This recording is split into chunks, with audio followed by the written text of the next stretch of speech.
গতকাল অর্থাৎ 15ই ডিসেম্বর আমরা এসেছি ধানবাদ ট্যুরে। আমরা 4 জন অফিসের সহকর্মী এলআইসি থেকে আমরা এসেছি। গতকাল রাত্রে ধানবাদ ছিলাম, আজকে আমরা সাইট সিইংয়ে বেরিয়েছি।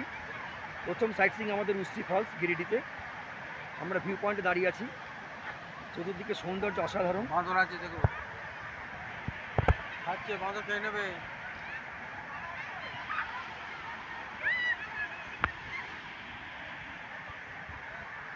আমার সঙ্গে আছে সজল চ্যাটার্জি, সুব্রত দাস, ভগবান চন্দ্র বাগ আর আমি।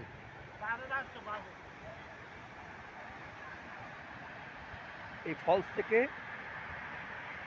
উশ্রী নদী, এখান থেকে চলে যাচ্ছে উশ্রী নদী সোজা একদম সামনের দিকে।